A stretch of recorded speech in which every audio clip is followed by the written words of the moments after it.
Welcome, welcome, welcome. Episode 11 of the Business of Reselling podcast. Okay, so I've been doing this series of episodes about sourcing for the past 4 weeks or so, and I'm going to continue those. But just because of eBay Open's networking session that I hosted last Friday, where I shared some tips about taking your collectibles business from 6 figures and beyond. There were lots of people there, hundreds in fact, and a lot of people have asked for the slides, or they've asked for me to recap certain tips and some of the things that I discussed. I just thought, this would be a good episode for this week, is to just sort of go over that content again. So that's what I'm going to do today. And then next week, I'm going to get back to the series on sourcing, because I still have a lot to say on that topic. So this is also my first video podcast, and so you're going to be able to see my face on this one. Normally I just do audio, but I thought this would be nice, and this way I can show you the slides at the same time. All right, so a quick presentation on successful 6-figure selling, collectibles, and beyond. All right, well, you guys already know a little bit about me, but in case you don't, or maybe this is just your first time checking out my Business of Reselling podcast, I've been an entrepreneur for about 12 years and in the reselling area since 2012. I used to be a business consultant for startups, helping them get funding, and I was also a university professor at the University of British Columbia for 5 years. Our company, Storage Warrior, which you can see the website there in the corner, was eBay Canada's Micro Multinational Entrepreneur of the Year in 2019, and we were also recognized in 2020 for eBay Canada's Seller Hall of Fame. So we've done fairly well in our business. We're up to that multiple 6-figure point, and of course, if you're listening to the podcast, you already know that I'm sort of exploring the journey of getting to $1 million in sales, while hopefully teaching some of you to scale your businesses up as well. All right, let's get right into the content. So I have 6 of these tips. Now, I can't give you everything that you need to know about scaling up your business in just like a half an hour presentation, but I'm going to do what I can. And I think this will give you a lot of food for thought on how you might scale up your own business. And then in future episodes, I can always take these tips and create whole episodes on them as well. So I have 6 tips. I'll just go over what they are quickly, and then I'll move right into detail on each one of them. So the first one is to raise your average selling price. That's what that acronym means. ASP is average selling price. I'm going to talk about how to put a value on your time to make sure you are getting paid fairly in your reselling business. Remember, it's important to pay yourself. Otherwise, you just have a hobby. You don't have a business. You also need to build systems and processes and document those so that by the time you're ready to hire other people to help you, they are more easily able to take over the typical tasks that your business performs each day. You'll also need to source better stuff. And of course, lots of my series on sourcing is about how to source better stuff. So I'll define what that means and give you a few ideas on how to get started with it. Number 5 is to get help. That thing you do once you've built the systems that you can transfer on to other people. You will not be able to scale up your business to multiple 6 figures by yourself. Most likely, you will need a team to assist you. And the 6th, of course, is not to fear failure. This is a scary thing, growing a business to multiple 6 figures and beyond, and you won't get it all right. And so I want you to get into that mind frame of learning from your mistakes. So let's get right into item number 1, raising your average selling price. So that's my average selling price as of, September 22nd, I believe, 2022. It's a little bit lower than I'd like it to be, but we always hover around $65. So I'm generally satisfied with this number. I know that it keeps our business profitable. Now, to calculate your own average selling price, you just take your total revenue in any period, whether that's 1 month, week, year, or whatever you want to measure, divided by the number of orders you get in that same period. You can also, if you're selling on eBay, go to the Seller Hub and then Performance tab, click on Sales, and it will give you your average selling price there. So this is ours. If yours is lower than this, it doesn't mean you're doing badly. If yours is higher than this, great. But if you're frustrated and you feel like you're working too hard and getting minimal results in your business, check what your average selling price is. Because the process of picking, packing, shipping, and making shipping labels for an order doesn't change a whole lot based on the value of the order. Yes, sometimes you have a more fragile thing to package. It might take you a little bit longer, but generally those processes take about the same amount of time per package.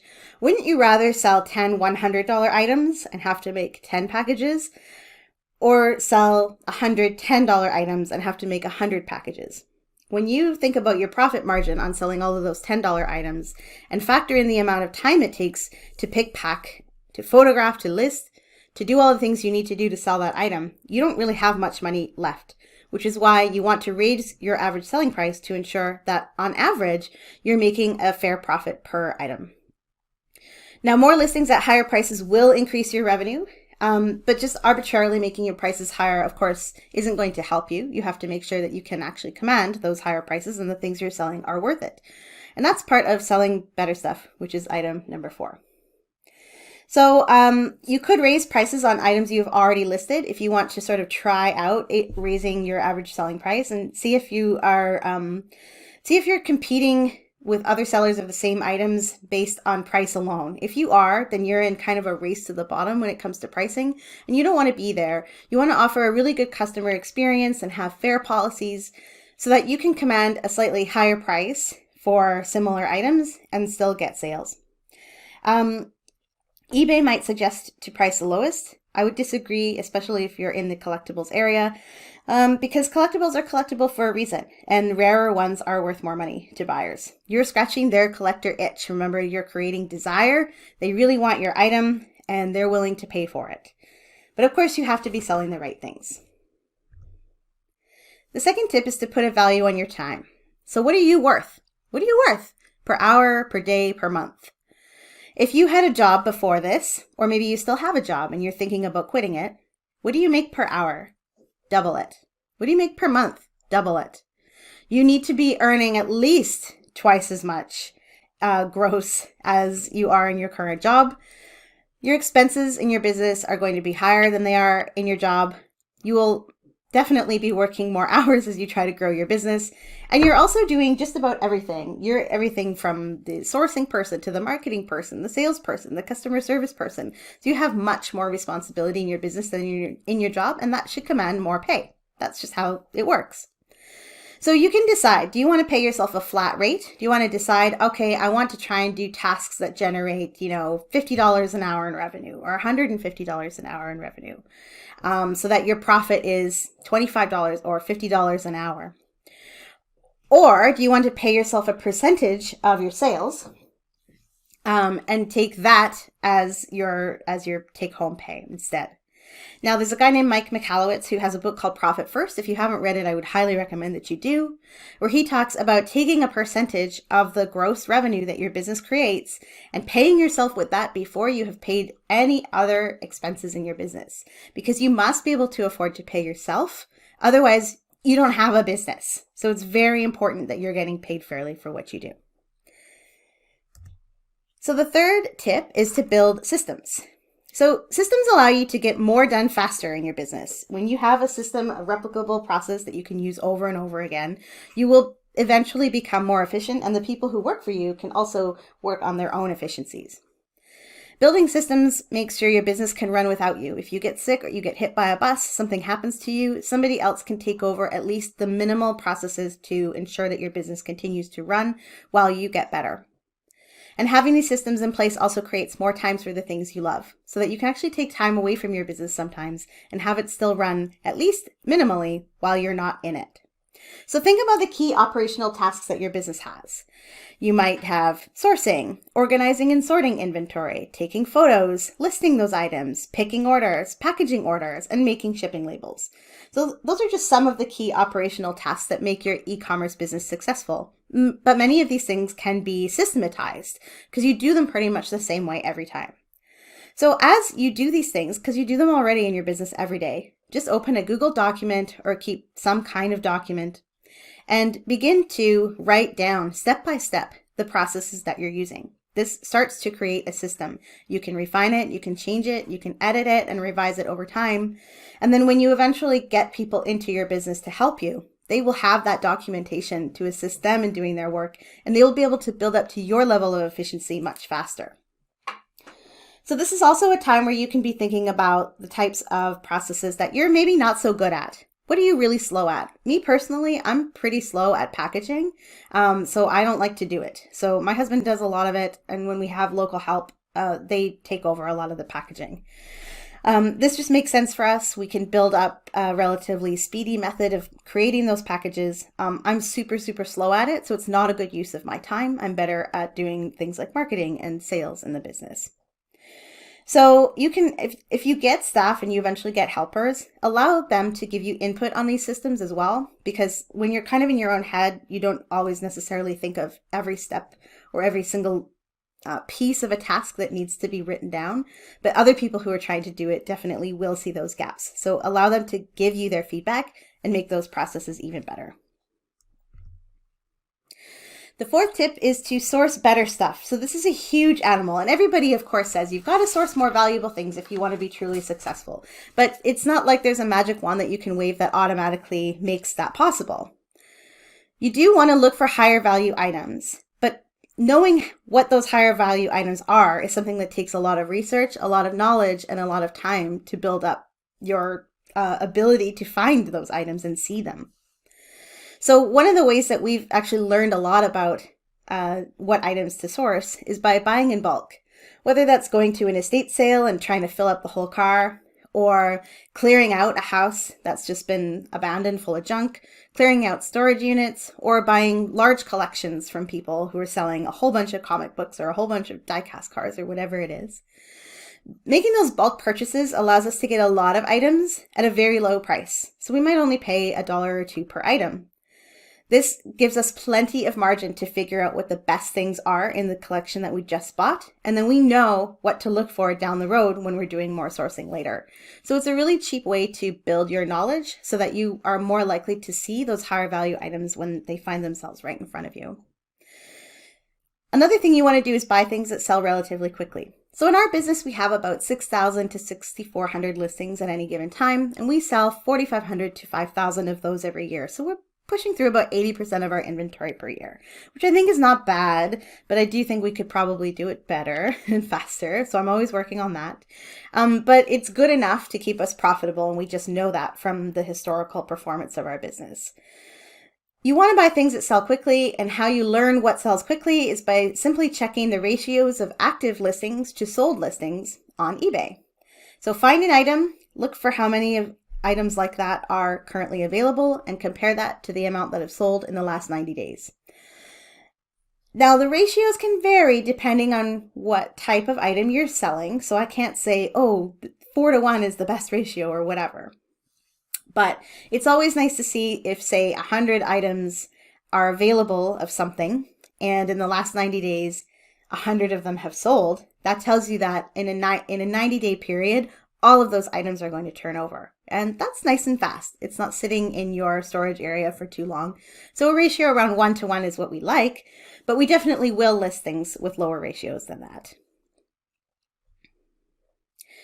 So the fifth one is to get help. And this is such a difficult place. I think it's something that a lot of people get stuck on.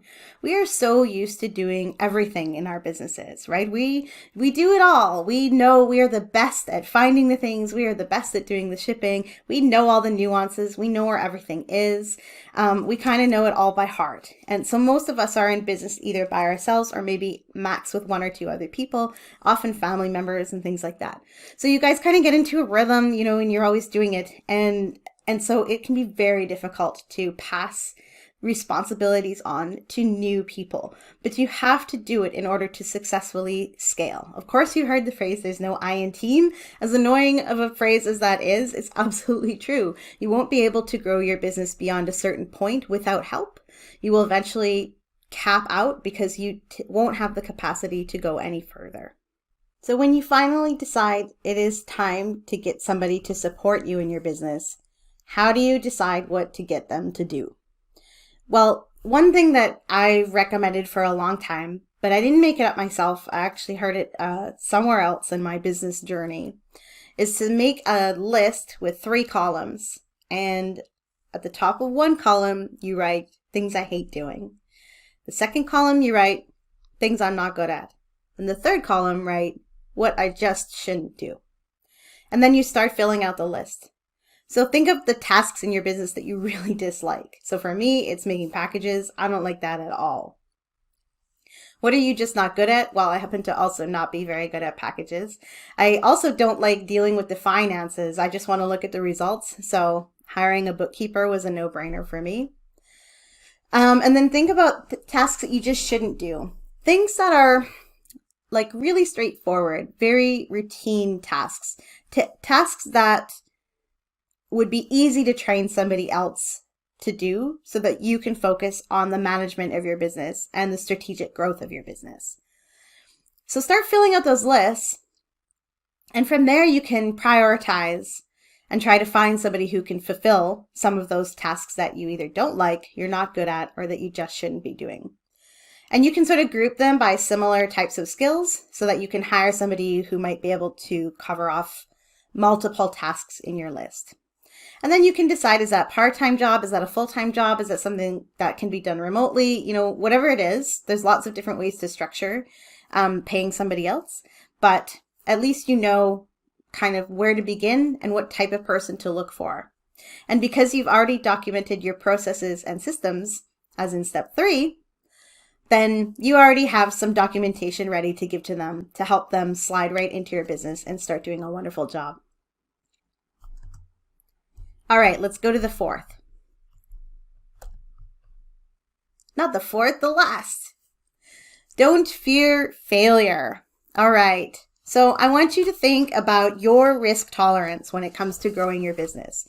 A lot of us don't scale up our businesses because we're genuinely afraid of taking some of the risks that are required to do it.